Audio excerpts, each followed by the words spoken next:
Do you love spy books, movies, and TV? Then the Spybrary podcast is for you.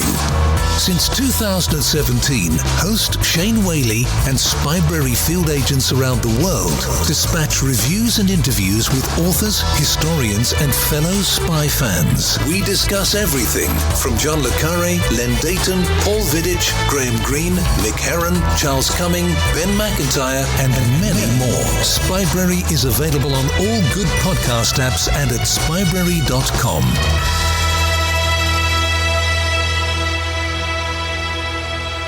Hello and welcome to episode 224 of Spybrary. Today we're podcasting from central London. I am honoured to present Tim Shipman, who is in the host chair today. Many of you will know Tim as the chief political commentator at the Sunday Times, the author of All Out War, and the man behind the aptly named Tim's List, where, believe it or not, he ranked 125 spy writers in order. His guest today is David McCloskey. Now, many of you will know David. He set our worlds alight at Spybrary with his debut novel, Damascus Station. And we were curious to know how his second book, Moscow X, stacks up. So really, this interview, I think, is one of the best we've aired on Spybrary. I mean, Tim doesn't hold back. Some of the questions he asked, I would personally be too nervous to do so. So in a way, this was a pleasure to produce because I also got a masterclass in interviewing. So big thank you to Tim. Big thank you to David for coming on to Spybrary. So without further ado, let's cross over to Tim and David. Shipman calling from Station L in London, and it's my great pleasure today to be talking to David McCloskey, who a lot of you Spybrarians will know already from his first book, Damascus Station, which was, I think, read with greater excitement as a first novel than pretty well anything any of us have read in a very, very long time. And we're here to talk about that difficult second record, the sophomore record for you Americans out there. And it's great to have you with us, David. Welcome to Spybrary again. Tim, thank you for having me. Great to be here. So this book is called Moscow X. It's kind of a different book, but for me, it's got a similar vibe to Damascus Station. We've got good, kind of exciting, interesting characters that you care about. You've got a labyrinthine plot, and you've got a lot of tradecraft. But just give us a quick rundown of what it's all about, David. Yeah, absolutely. So the book really, from a plot standpoint, focuses on the question of what might it look like if the CIA got very serious from a covert action standpoint at taking the gloves off against Vladimir Putin. The title of the book, Moscow X, is derived from a fictional component of the very real CIA's Russia House, Moscow X, that is charged with taking this very outside-the-box aggressive approach to dealing with the Russians. The wonderfully deranged and colorful Artemis Proctor, who was the chief of station in Damascus Station, is back in this book as the chief of... Yes, here. She is back, and she concocts a plan to make Putin believe that a coup is underway when one is in fact not. So she enlists two CIA officers under kind of exotic form of cover. They're officers under non-official cover, so more commercially covered officers, to get in front of a Putin money man, a fairly despicable guy named Vadim, who manages a pot of the Russian president's money. Now, Vadim's wife, Anna, is also a banker, but she is, in effect, a Russian version of Anak. She works for the Russian Foreign Intelligence Service, the SVR, and she's a woman who's really playing a game all her own. So the book is kind of a spy versus spy cat and mouse game between Moscow X and the Russians. And of course, it's a story about, modern espionage, but I also hope it's a story about, betrayal and love and loyalty and just kind of, frankly, vengeance amid this kind of shadow war between Washington and Moscow. Yeah, that's a great summary. I mean, I am thrilled that Artemis is back with us. She was in the Middle East the last time we saw us. Just explain how she finds her way back to Washington. It's the opening scene of the book, and it's quite something. Artemis Proctor is a CIA case officer who sort of abhors working at headquarters. And so she has tried throughout her career to spend as much time as possible in the field. And when the book opens, and I should note, I'm not particularly precise on the chronology here, but Damascus Station was taking place in the early years of the Syrian civil war. Moscow X is taking place at present, so some time has passed. between the two books. And they're not, Moscow X isn't a sequel, but it's sort of in the same universe. So the Proctor of Damascus Station is connected to the Proctor of this book. She is the chief of station in Dushanbe, Tajikistan. There are allusions to her having sort of a checkered career in between the novels, some unpleasantness in Amman, where she was in an operational role, a few other places, that she's the chief in Dushanbe. And she wakes up in the opening scene of the novel and she has been drugged by the Russians, who are attempting to pitch and kind of blackmail her using some indiscreet photographs they've taken. And Proctor, it happens early, so I guess I won't spoil anything, but Proctor being Proctor, it gets out of hand pretty quickly. Yeah. And she's, as you say, has had time for some exotic activities along the way. I think there's slightly more to Artemis than I remember from Damascus Station, but you obviously had some fun with her. And her voice, which was there in Damascus Station, I think there's continuity between the character in book one and this one, but I've spent a lot more time with Artemis Proctor since then, and I think have a better understanding of her voice. And I started writing that scene without any idea of what she might do. I just put her in that position, and it didn't disappoint. She's the kind of character that jumps off the page and does things, many of which are unexpected and unplanned for by the author. So she ends up back stateside, effectively running Moscow X, or is a key figure in Moscow X. Tell us about Moscow X then. You said it was fictional, but it's based on what? There is a sort of naughty end of the Russia House, or what's it called? Tell us how close to reality this kind of, provocateur type mission might be. Well, there's different entities inside the agency that would, take greater or lesser roles in covert action for sure. But so the idea that you have an entity that is responsible for running the operations that come out of a covert action finding is not a stretch. To my knowledge, nothing quite like this exists inside Russia House, although, of course, I've been out for a while, and Russia House is its own sort of spooky and insular place. So even when you're inside, if you're not working there, you don't really have a sense of what's going on.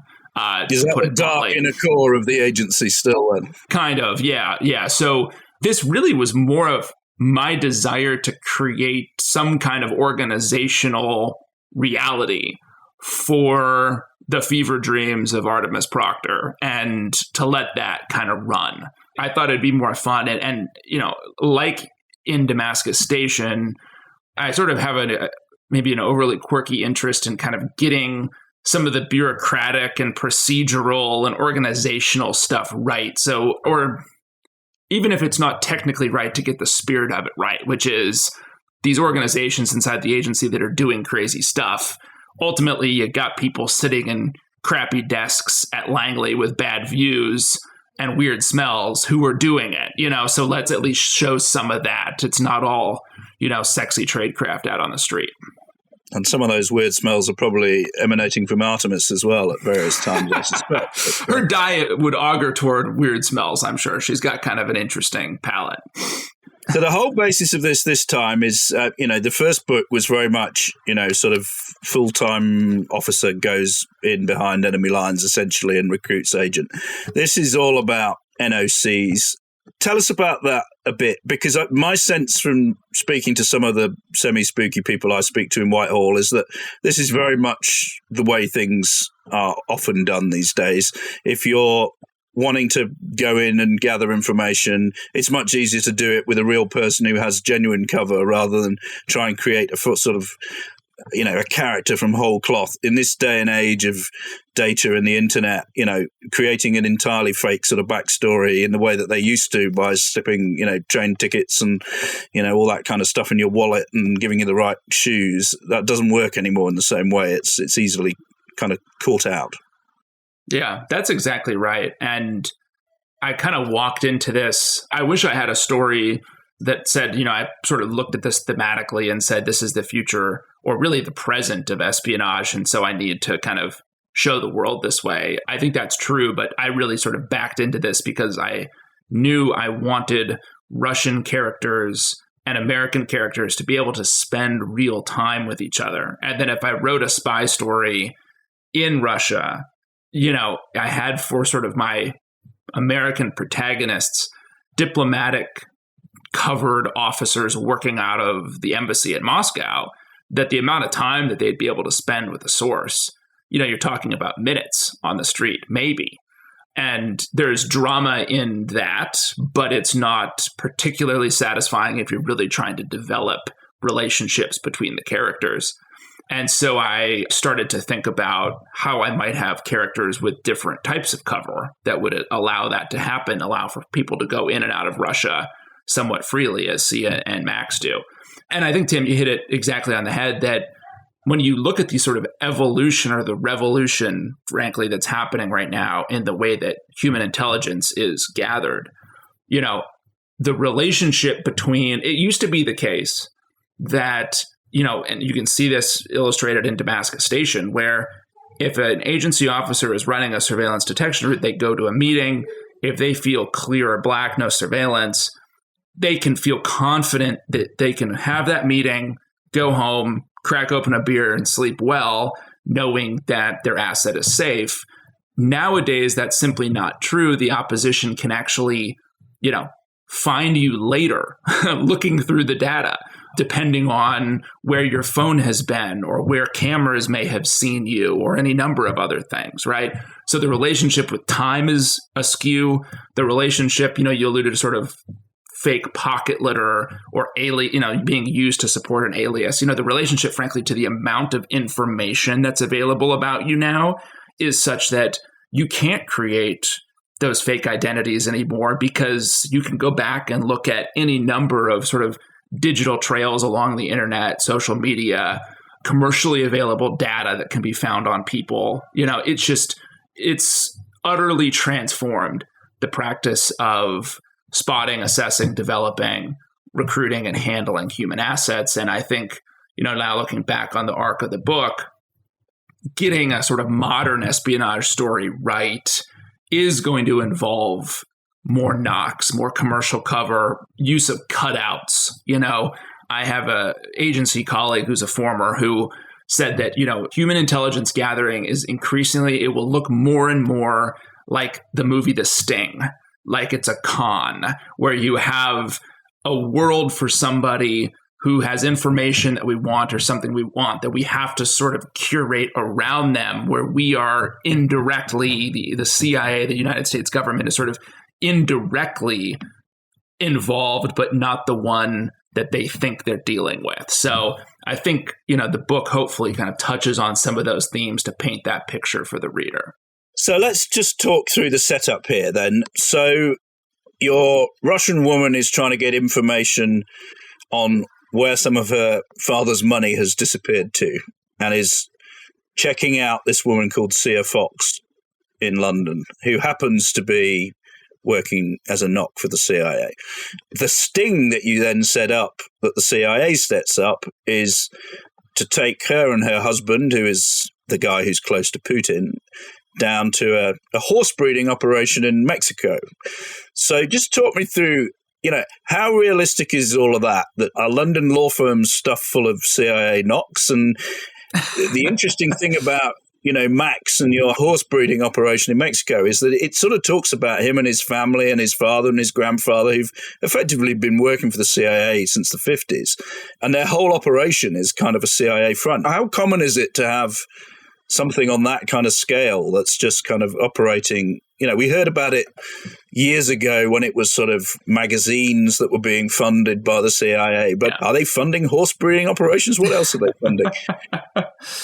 Well, if they were, I probably wouldn't know. And if I did, I wouldn't be able to say, but I have some confidence knowing a few things about how, the agency thinks about commercial cover, to say these kind of more glamorous, dramatic, sexy types of cover would be atypical. It would be expensive, harder to manage in many respects, and perhaps not as useful for the type of thing that many knocks do.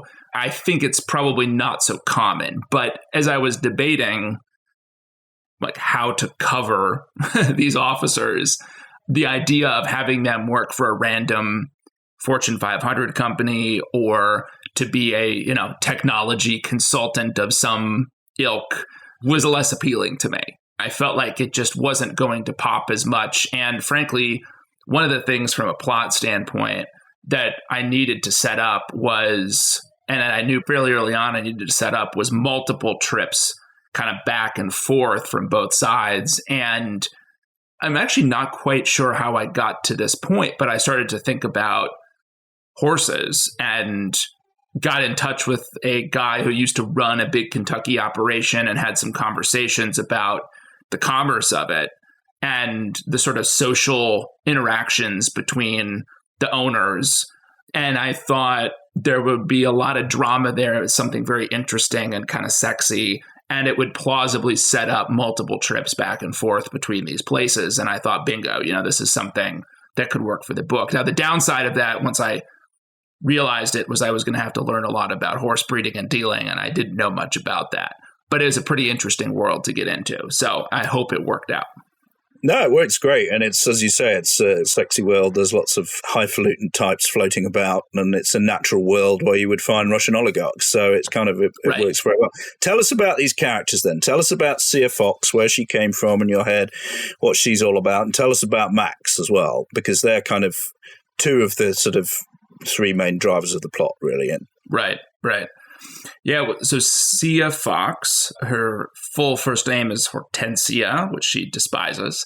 And she is a CI knock. She is a London-based lawyer who works at a law firm that's more or less based on Mossack Fonseca, the Panamanian firm that was hiding or really creating kind of the legal structure for, wealthy celebrities, businessmen, cutouts of Putin to hide money, right? So she does that work for a London-based firm. And you can sort of see how, from an agency standpoint, having someone embedded in an operation like that could be very valuable to understanding who's putting what where. And then on, her sort of counterpart, Max Castillo, his family runs a horse farm in northern Mexico that, as you mentioned earlier, is a CIA joint venture of sorts, and has been since the 60s. And the way the agency uses him, I was sort of initially kind of trying to stretch to think about how would the agency use someone with that kind of base of operations and cover. And when we first meet him, he is getting access to the phone and comms of a Emirati sort of lesser royal. And we learn throughout the book that, his family has helped to provide the agency with access to a lot of financial networks, many of which are in the Gulf, that are financing things that we may not like. So Max's role in the world as such is that. And these two Max and Sia get thrust together by Artemis Proctor to pose as a couple, which is something that happens, not to the extent that it doesn't in the novel here, but is something that the agency has used. Yeah. And they are then put in front of Vadim and Anna. And then there's sort of the dance between this quartet that takes up a decent amount of the book.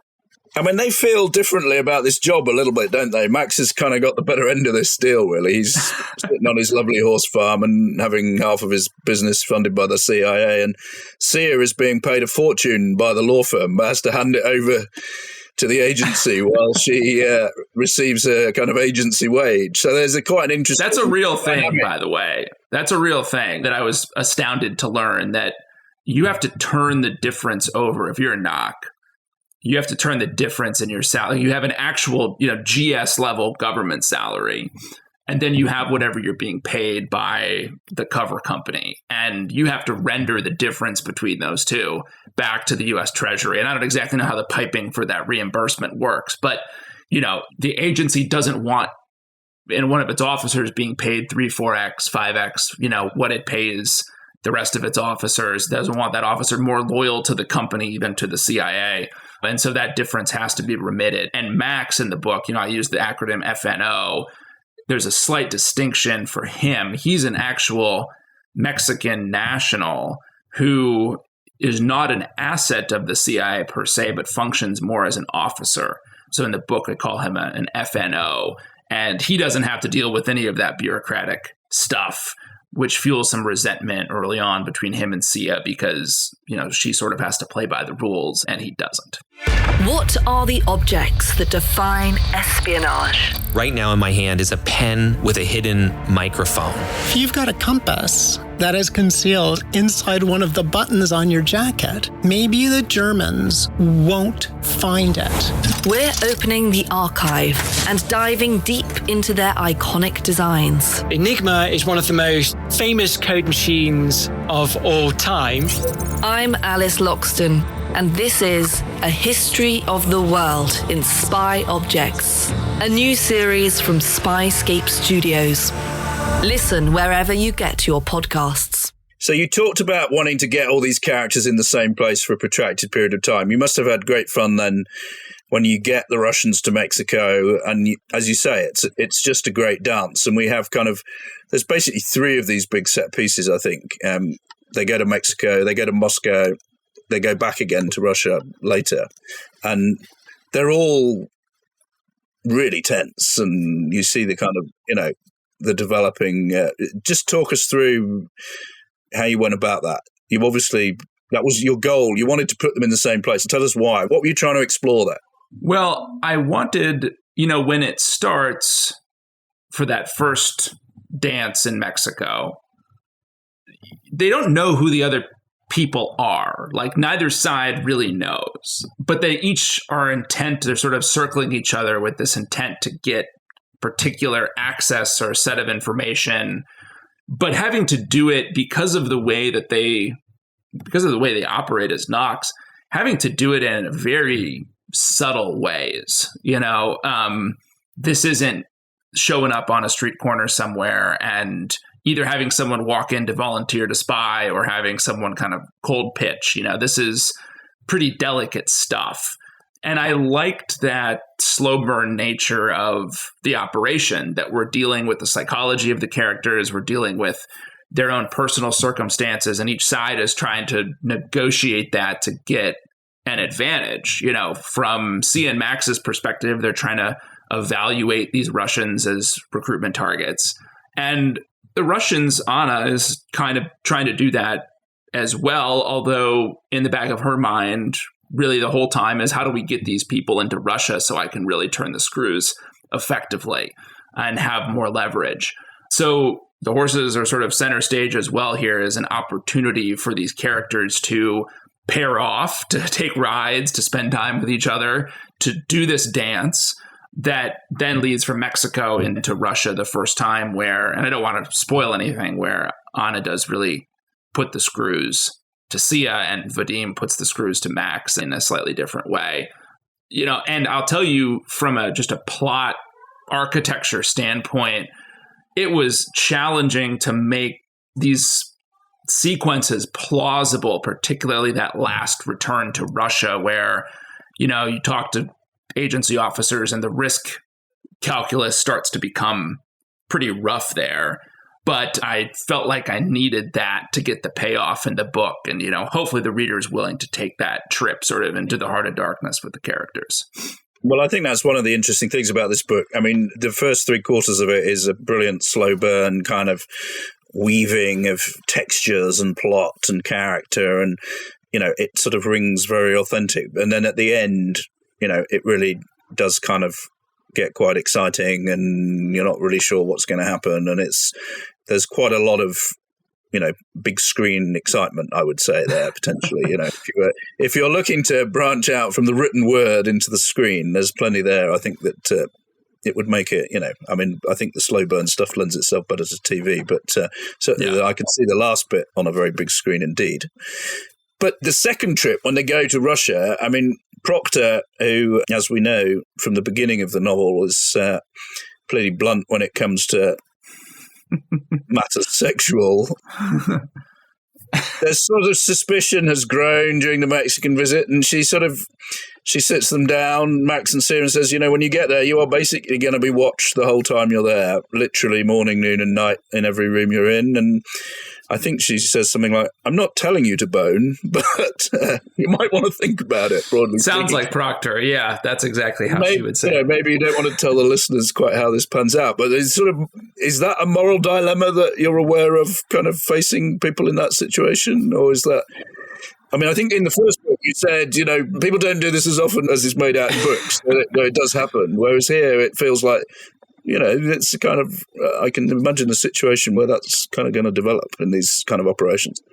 I know of a couple situations where agency officers who are not married have been part of operations where it was critical to their cover that they appear to be.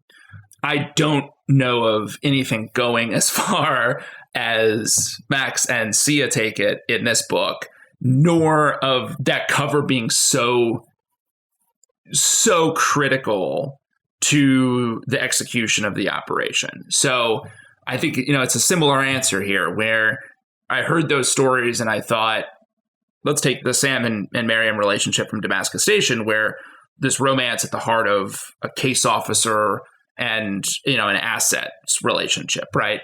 That has happened. It doesn't happen very frequently. It's a violation of basically every rule. And if it does happen, you get tossed. But boy, it increases the tension considerably and adds to the stakes of the novel and makes it much more propulsive. And I felt here like it was something similar, where I'm drawing on something that I know is real, that there's a foundation of reality and authenticity here, and then I'm pushing it kind of to that next level for the purposes of the story. And, these are both pretty attractive characters, I think, the way they're written. It's kind of, how does Mrs. McCloskey feel about Sia, I wonder? Is she so like her that it's embarrassing, or so different that she's suspicious? My wife is the first reader of all my stuff. And she so far has been very happy that no one in the books has resembled her or me, for that matter. So I think it all can feel appropriately at arm's length inside the world of fiction. So I'm so far passing the Mrs. McCloskey test. Very good. Well, readers will, I think, enjoy the simmering sexual tension in this book. It's, I think Joseph Cannon is the guy who does it kind of best, but I think he's got a bit of a rival. Well. Yeah. I take that as a great compliment, so thank you. So talk to us more generally about the sort of money thing. I mean, people, it's a traditional thing in politics and journalism, follow the money. And I think in espionage too, if you're trying to find out what people are up to and who's backing who, and, the money is a big part of this. And there's a lot of references in this book to, the sanctions that would have been imposed on Russia. And that's kind of made this a more frenzied situation, I think, for the Russian ruling elite. They've got to kind of get their money out. They've got to hide it somewhere. And then they've got to use it for, the kind of things they want to do. Was the money a kind of obvious thing to tackle when you're trying to do a book about that has some kind of reference to Putin? And how did you go about finding out about that? Because it's quite complicated the way it all works. But it's deeply fascinating. I did a lot of research for this novel. I didn't cover Russia at CIA, except as it related to Syria and the Middle East. So coming at just kind of Russia, the Russian system, the Russian elite, I had to kind of read everything I could to try to understand how this world functioned. And one of the first conversations I had with a former chief of station in Moscow, I'll never forget, he said this, and I think it's pretty apt. He said, don't think about Russia like a country, think about it like a business. And obviously, it's not entirely correct, but he said, a concept of this thing being like a business or being a bit like a, sort of organized crime operation in many respects is a better way, a better lens to view it. So you can look at foreign policy and things from the 30,000 foot view, but if you really want to understand what's going on, understand the relationship between the people in the system and the assets of the Russian state. And so I took that, and I was at the same time reading a very amazing, thick, wonderful book by a British journalist named Catherine Belton called Putin's People. And she goes through basically how Putin and the men around him consolidated this regime by getting control of every strategic asset and cash flow in Russia in the early 2000s. So to me, the money here, if I was thinking about how do you know, sort of Russian high politics and tension between different factions, money, assets, those felt like what would be squabbled over, what these guys would fight over. And so the idea that, you know, in the opening chapters that a bank that's owned by, you know, really Anna's husband and her father kind of collectively in some way is robbed was a dramatic way to kind of immediately put this front and, you know, money, gold, like front and center in the novel, and also, you know, have some heist elements that I think are always entertaining. Yeah, and in a sense, the purpose of power in Russia then really is to control the assets or control access to, you know, the right to have the concessions, to make the money out of things. And that being close to Putin is about being able to profit from that to a degree. It's not just about power and controlling people. It's about the profit motive. That's right. The ultimate capitalist nation, perhaps. Yeah, that's an interesting way to think about it. I like that. But in all of the reading I did and in all of the conversations I had, it came out, it was just so central to what it means to be a powerful person in Russia today and what it means to be part of Putin's clique is that, you know, you control these important assets. You harvest the cash from them. You use it for purposes of statecraft, but also, you know, personal purposes. And those two things are often blended together here, which I think is another important piece of this, that any kind of distinction between the Russian state and a lot of these people is pretty fuzzy. They're all kind of one and the same in their minds.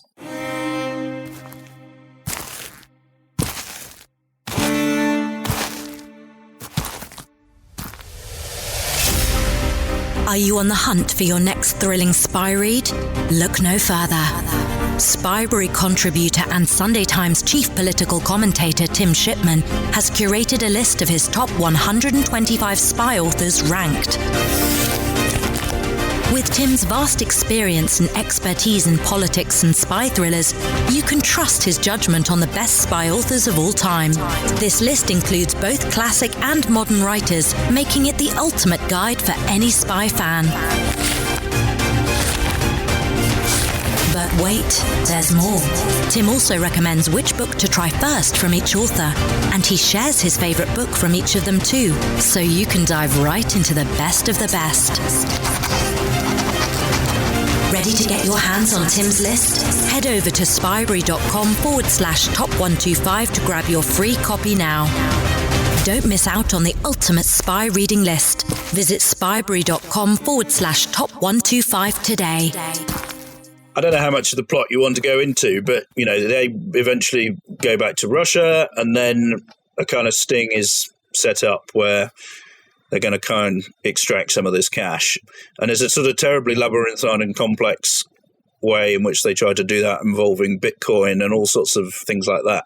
And my understanding is from, you know, security people here is that money laundering and Bitcoin that can then be used to kind of fund terrorist operations or other sort of nefarious activities, it's all part of the same game, essentially. And that, again, if you can control the money or steal the money, you can control some of those activities, and that seems to be part of the game here. Are you able to explain simply how all that works, or is it too much for a podcast?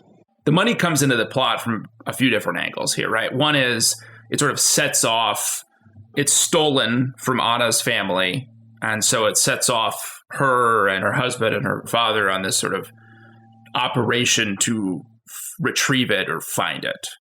And at the same time, that intersects with the agency in Artemis Proctor's hopes of really stirring this sort of pot of conspiracy in Moscow. And so what Proctor ends up doing via some technical operations against Vadim's computer with the help of, you know, some techies, some bankers, and Bitcoin is to effectively move money from accounts associated with Vadim, Anna's husband, to accounts of other Russian leaders and elites, which, again, from the standpoint of a Russian leader who is seeing his system as being one of who controls what turf, could be perceived as very threatening, depending on the amounts that are moved into whom and what happens around that. So it felt like having this financial backbone as a real thing that Putin and the people around him would see in the novel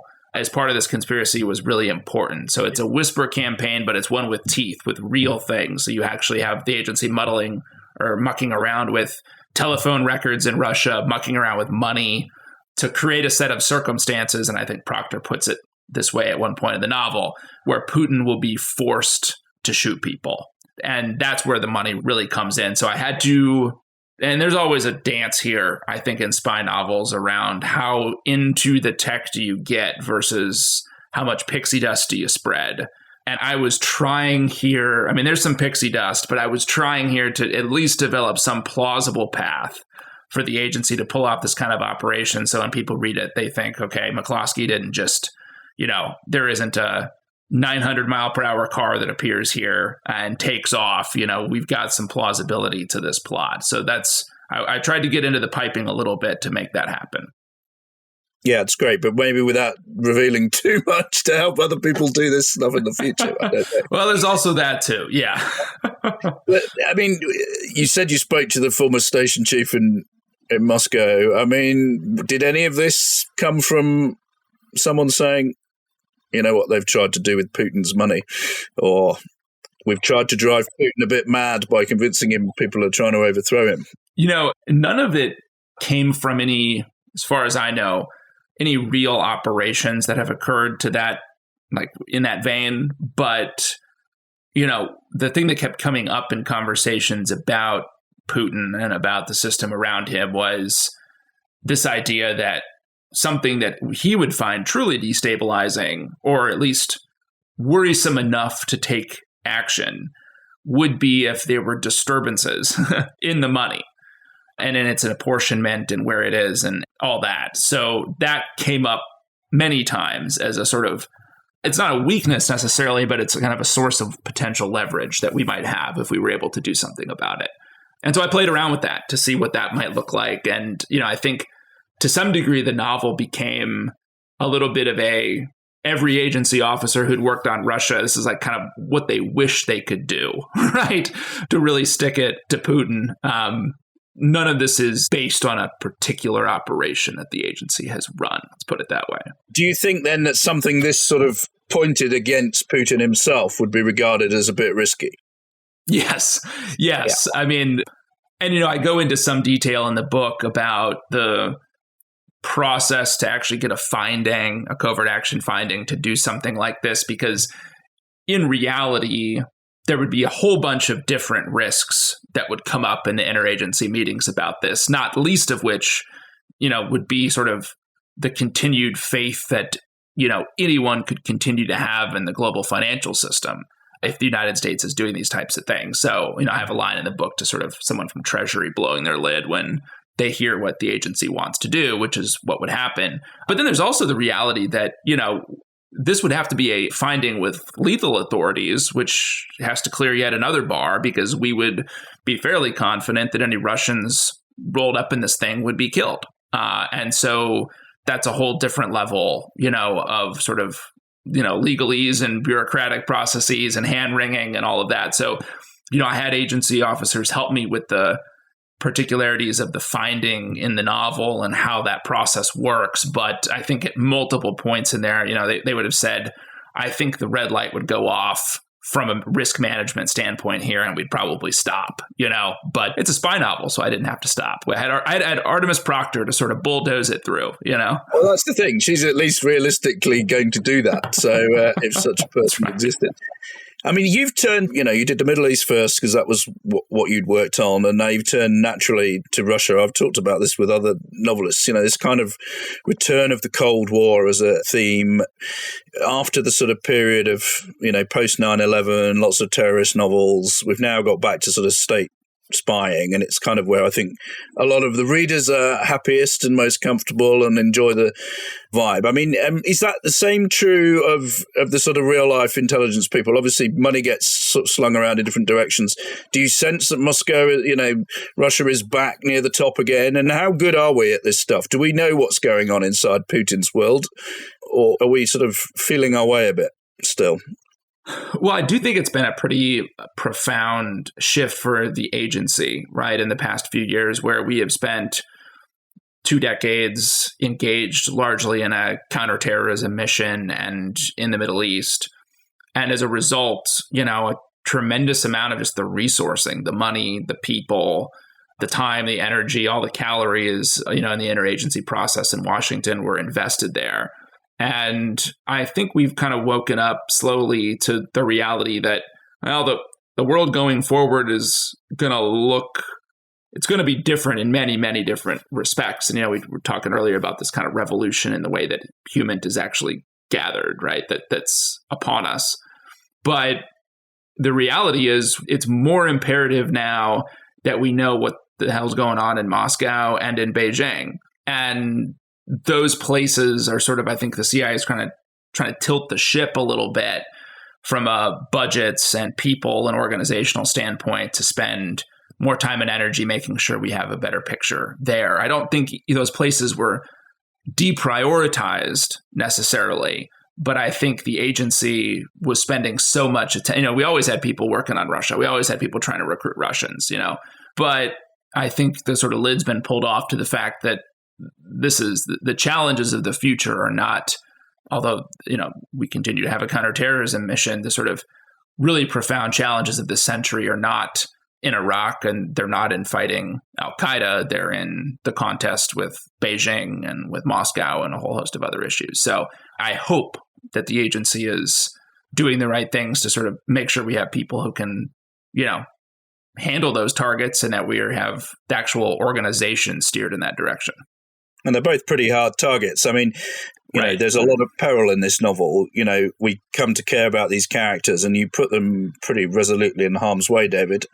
I mean, there's a sense with Putin as well that he's sort of changed the rules of espionage a bit, I think, that, the old, we don't kill each other kind of stuff has gone out of the window. He's been bumping off people around the world for a couple of decades now. And do you sense that from talking to your old sort of colleagues and contacts that, this is almost a more dangerous game than it's been for quite some time?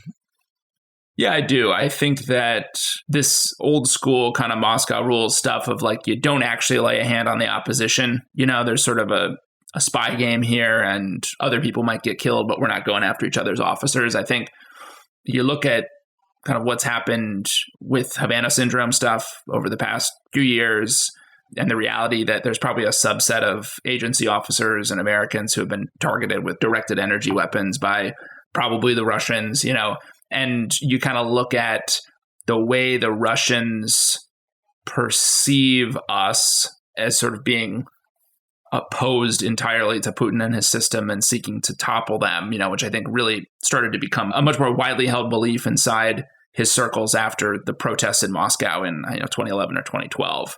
I think the threat level's up significantly, and we're not playing by Cold War rules anymore, as much as it's kind of easy to talk about us being in a new Cold War, and there's elements of that analogy that work.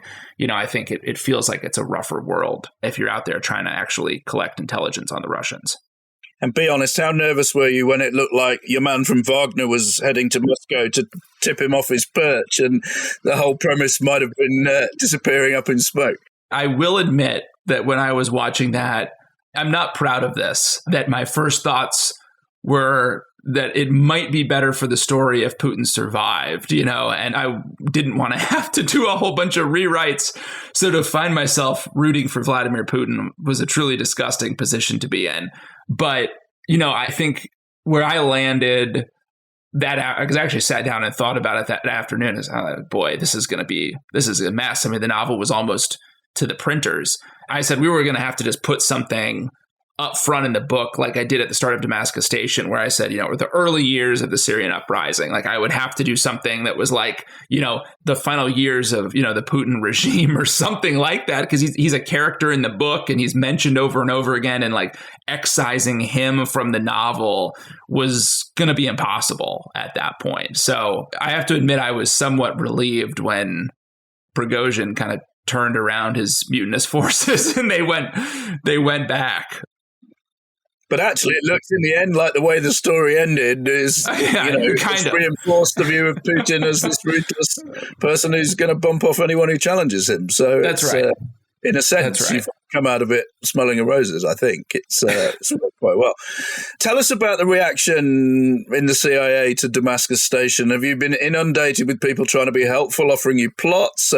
Have you got 9 new books sort of lined up as a result of all this? Or have people said, this is a bit much, David, or you shouldn't have written that? No, the reaction from the agency community, both current and former, has been really positive to the books. I think there are a lot of folks from my former world who really don't read or, watch or consume much spy fiction because it's so different from what they're doing that they just kind of can't bridge that gap. And I'd say most of the feedback or kind of outreach I've gotten has been sort of to, note that, I'm writing fiction, so it's not fully accurate, but that there are elements of the job, particularly the role of a CIA case officer as opposed to kind of a superhero shoot 'em up spy, that I'm getting or attempting to get right. And so I think there's been generally positive reaction to that. I put this out on social media last week that I'm soliciting plot ideas because I'm working on the 4th book now and trying to figure out what the heck that's going to be about. So any formers that are listening to this, please do send me plot ideas because I could use them.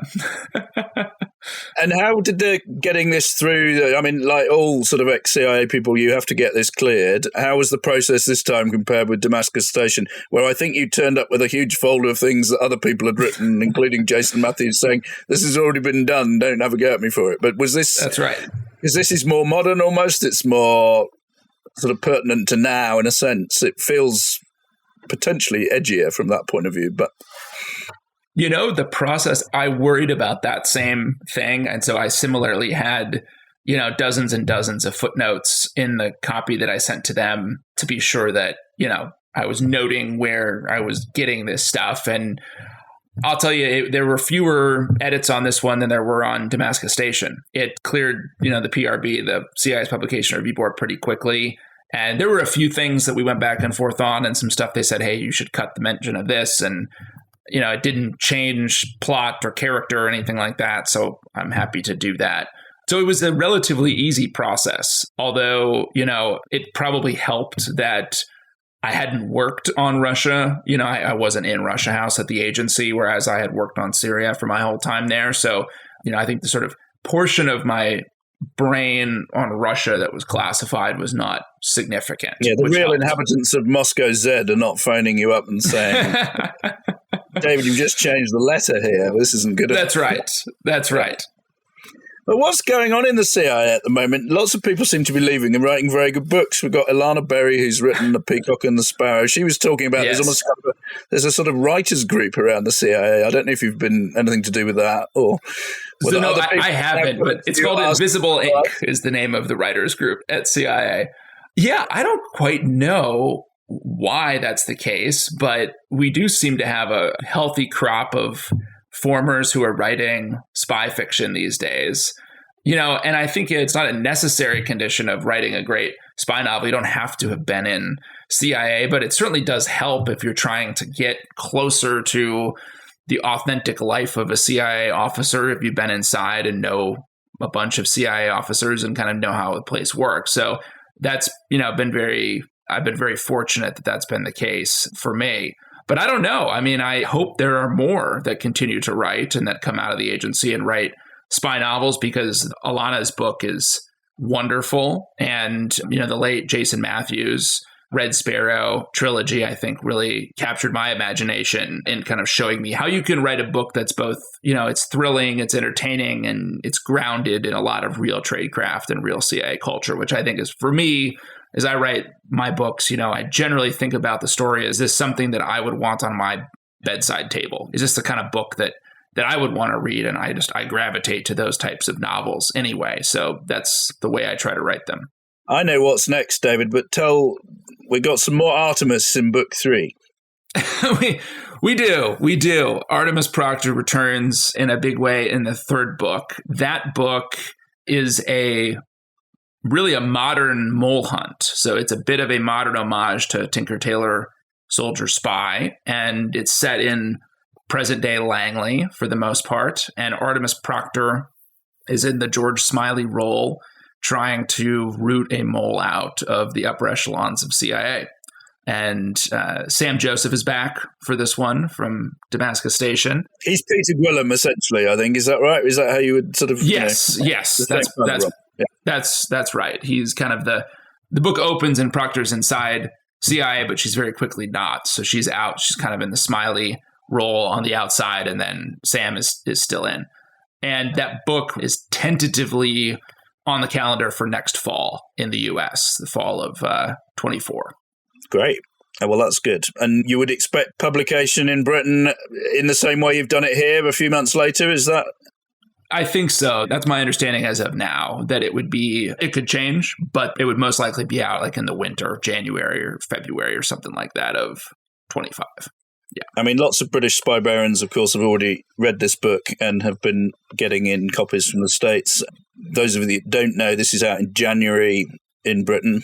And you've had a bit of a sort of vote of confidence from your publisher. You're going with a hardback straight out of the box this time, which is good news. I think they're hoping to kind of get this high up in the charts and hopefully, lift you further into public prominence. So what about book 4 then? Are you at the very early stages of just kind of mooching about and working out what you might want to do? I mean, can you give us any idea where you might go? I mean, China is the big gap now, which lots of people are trying to plug. There are not many great books on that. I don't know if that appeals or whether you've got any sense of where you might take it. The caveat for all of this is the very early days of starting one of these things I find them as a writer simultaneously and sort of in different quantities throughout the day, extremely freeing because the page is so blank and you can go anywhere. And also just excruciatingly awful because you're trying to discover plot line, voice, character, what works and what doesn't, and where there's energy and where there's not. And that process, for me at least, doesn't ever start with an outline. It just starts with writing and kind of different premise, like some different setups to figure out like where is there tension that I can work with. And that process is brutal, to be quite frank. It just takes me a while to get going. I'll oftentimes I would say if you look at the completed manuscript of any of my books, almost none of it was written in the first 3 or 4 months of the project. It all ends up getting written later. But with that as a caveat, I'm working on a premise that is focused on kind of a junction between China and North Korea. So I'm leaning that direction, but we'll see if it sticks. Well, that's great news. That sounds very exciting. And I mean, you're coming to Britain, I think, in January. Have you got events lined up already that you can tell people about? Or is there anything else you're doing stateside in the next month or so that people might want to tune into? Let's see. So the calendar in London is still TBD. I know we'll see each other, Tim, at some point when I'm there, but we're working that out. And so I'll hopefully have more details soon on what that looks like. And then stateside, I'll be at the Texas Book Festival here in a couple weeks. I don't think that those are remote, though. So if you're in Austin, come say hello during the Texas Book Festival. And then I'll be doing some stuff which I don't think will be public, in Florida, in Gainesville in a couple weeks, and then hopefully a few things in New York and Boston. But again, I think that's all private. So, there might be some opportunities, and I'll definitely keep everyone posted via my socials and all of that as opportunities pop up. But it's mostly, a lot of the public stuff was done around the launch, which is about, a little over a month ago. So more soon as it comes up.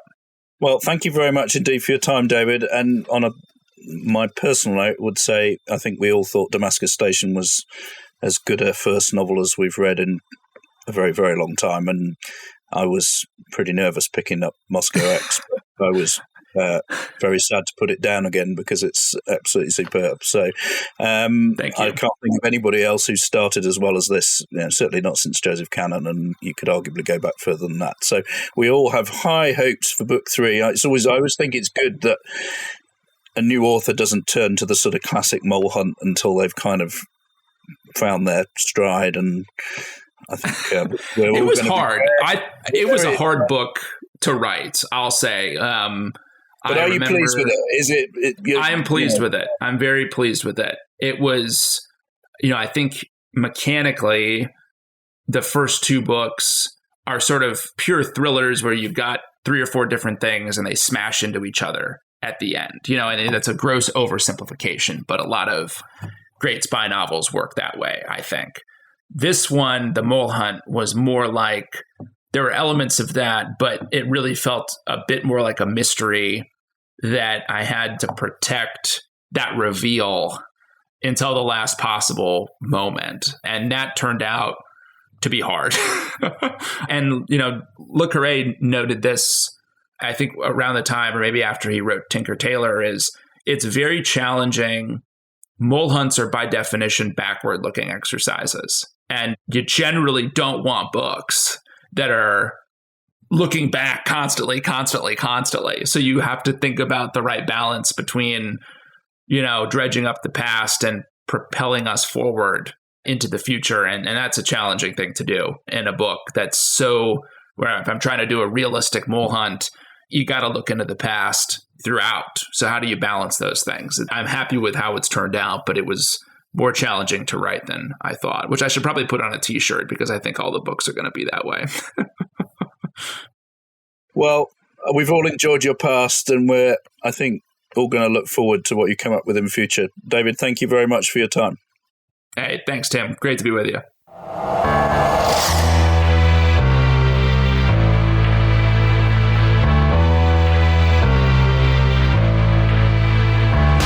Thanks for listening to the Spybrary podcast. You don't have to wait for the next episode. Join the conversation happening now at facebook.com/Spybrary and on Twitter @Spybrary.